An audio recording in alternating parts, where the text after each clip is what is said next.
भर्ती के आरक्षित वर्ग के अभ्यर्थी लगातार सरकार से गुहार लगा रहे हैं कि उनकी समस्याओं का हल कर दिया जाए, लेकिन सरकार की तरफ से कोई भी प्रतिक्रिया देखने को नहीं मिलती है। इसके बाद ये मामला हाई कोर्ट जाता है, हाई कोर्ट से डबल बेंच पे, डबल बेंच से ये पहुंच जाता है सुप्रीम कोर्ट में, लेकिन इन अभ्यर्थियों की समस्याओं का हल अभी तक नहीं हो पाया है। फिलहाल आपको बता दें कि 12 अगस्त को एक अहम सुनवाई होनी थी इस मामले को लेकर, लेकिन 12 अगस्त को सुनवाई न हो पाई है और अब अगली तारीख 19 अगस्त बताई जा रही है। और इस पर अभ्यर्थियों का यही कहना है कि हम इंतजार करते करते थक से गए हैं, लंबे वक्त से यही सोच रहे हैं कि आखिर कब उनको नियुक्तियां मिलेंगी। ये नियुक्ति 2018 की थी और 2018 से 2025 आ जा चुका है, लेकिन फिर भी समस्याओं का हल नहीं हो पा रहा है, इन अभ्यर्थियों की नियुक्तियां नहीं हो पा रही है। और दूसरी तरफ सरकार ये नारे लगाती हुई नजर आती है कि बेरोजगारी कम हुई है, रोजगार का स्तर बढ़ता हुआ नजर आ रहा है, लेकिन 69,000 शिक्षक भर्ती इन सारी चीजों पर एक बड़ा सवाल खड़ा कर देता है, क्योंकि 69,000 शिक्षक भर्ती के अभ्यर्थियों ने हर एक संभव प्रयास किया, सदन से लेकर सड़क तक और हर एक जगह पर अपनी आवाज को उठाया, सत्ता पक्ष हो या फिर विपक्ष हो, लेकिन अभी तक इनकी समस्याओं का हल नहीं हो पाया है। इन अभ्यर्थियों को मिला तो आश्वासन और तारीखों पर तारीखें। अब देखना ये होगा कि क्या 19 तारीख को सुनवाई होगी, इन अभ्यर्थियों को इंसाफ मिल पाएगा। लेकिन इन सारी चीजों के बीच में अभ्यर्थियों का यही कहना है कि हम तब तक लड़ते रहेंगे जब तक कि हमें नियुक्तियां नहीं मिल जाती हैं, हमें इंसाफ नहीं मिल जाता है। फिलहाल अब आगे की क्या कुछ रणनीति बनाई जा रही है 19 तारीख को लेकर, अभ्यर्थी क्या कुछ सोच रहे हैं, इस विषय पर ज्यादा जानकारी देते हुए 68,000 शिक्षक भर्ती के आरक्षित वर्ग के अभ्यर्थी सुशील कश्यप ने क्या कुछ कहा, आप भी सुनिए। सुशील जी, आपका हमारे चैनल लिटिल टीवी पे बहुत बहुत स्वागत है। धन्यवाद।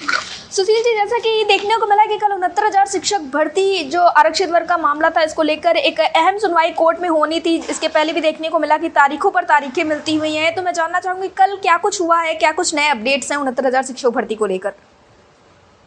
एक्चुअली है मैडम के बहुचर्चित 69,000 शिक्षक भर्ती में जिस प्रकार से सुप्रीम कोर्ट में सुनवाई के लिए मैटर हमारा कल 12/8/25 को सूचीबद्ध था, लेकिन न मालूम इस पे कौन सा ग्रह नक्षत्र चल रहा है कि ये मुकदमा टेकअप नहीं हो पा रहा जी। इसमें तो कहीं न कहीं अब ये कहना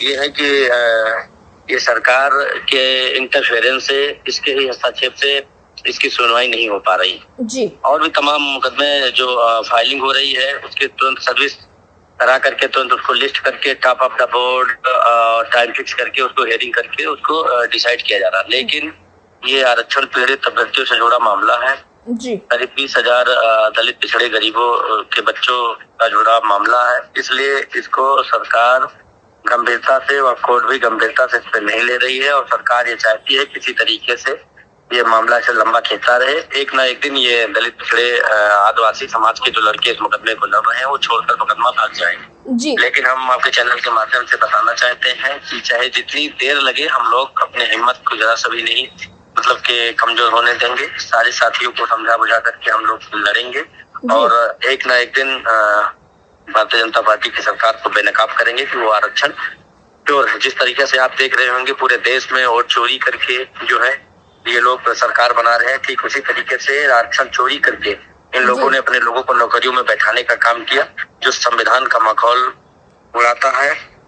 ये लोग ये चाहते हैं कि गरीब गरीब रहे, पीड़ित पीड़ित रहे, शोषित रहे, ये कमजोरों के बच्चे आगे बढ़ ना सके, इसलिए उनको मुख्यधारा में आने से पहले रोक दिया जा रहा है। जी सुशील जी, जैसा कि हर बार एक संभावित डेट भी दिखाई जाती है, तो मैं जानना चाहूंगी क्या अभी आप लोगों के लिए कोई नई तारीख बताई जा रही है? जैसा कि टेंटेटिव डेट माननीय सुप्रीम कोर्ट की साइट पर 19 अगस्त 2025 दिखाई दे रही है, लेकिन जब तक सरकार इस पर पहल नहीं करती है तब तक कोई सर्वमान्य हियरिंग इस पर हो पाना संभव नहीं है। तो लिहाजा जो है कि हम आरक्षण पीड़ित साथी ये कहे कि कमजोरों के साथियों का यही मानना है कि सरकार उच्चतम न्यायालय में समय से खड़ी हो और अपनी बात रखे, जिससे मामले को अविलंब निस्तारित किया जा सके। जी सुशील जी, जैसा कि उत्तर प्रदेश में इस वक्त पर मॉनसून सत्र चल रहा है, इस दौरान देखने को मिल रहा है जब बहस हुई तो विपक्ष के द्वारा 69,000 शिक्षक भर्ती के मुद्दे को उठाया गया। सत्ता पक्ष फिलहाल तो लीपापोती करती हुई नजर आई, कोई उचित जवाब नहीं दे पाई इन सारी चीजों पे, जैसा कि पिछले 4-5 सालों से देखा जा रहा है कि बस सरकार चीजों को टालने की कोशिश करती। लेकिन मैं आपसे जानना चाहूंगी 69,000 शिक्षक भर्ती इस सत्र के दौरान क्या कुछ कर रहे हैं, क्या आप लोग भी किसी से मुलाकात करें जिससे कि आप लोग की आवाज को सदन में उठाया जा सके?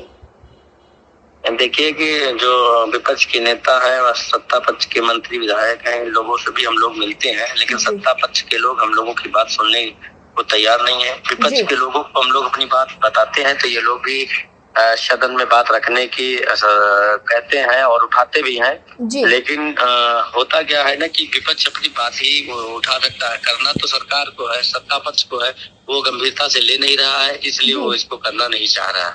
जिस तरह से आप देख रहे होंगे कि सरकार पूरी तरीके से निष्क्रिय है। वैसे तो दिखावा करने के लिए वो बताती है कि हम आरक्षण का प्रोटेक्ट कर रहे हैं, आरक्षण बचाने वाले लोग हैं, लेकिन देख रहे होंगे 2018 की भर्ती 25 आ गई। 7 साल लड़ते लड़ते इन नौनिहाल यूं कहो कि कमजोरों के बच्चे किस तरह से लड़ाई लड़ रहे होंगे। जी जी सुशील जी, आर2 टीवी से जुड़ने के लिए धन्यवाद।